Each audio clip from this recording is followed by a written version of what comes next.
আমি সুজল বোস। আমি ক্লাস 10-এ পড়ি গোসাবা স্কুলে। এখান থেকে 2 কিলোমিটার দূরে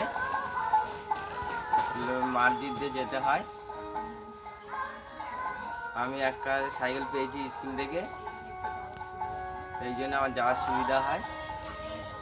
আমার বাবা চাষবাসের কাজ করে, ছাগল ব্যবসা করে। আমি আমার বাবাকে সাহায্য করি। আমি বড় হলে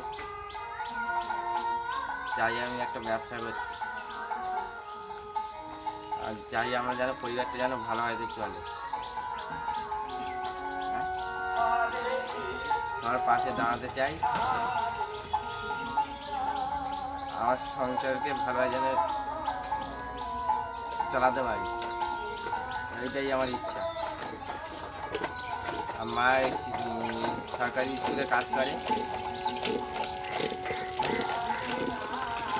বেসরকারি স্কুলে আড়াই কাজ করে।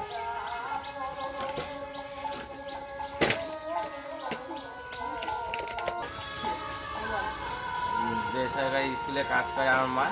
আমরা দুই ভাই খুব কষ্ট করে স্কুল পড়াশোনা করছি।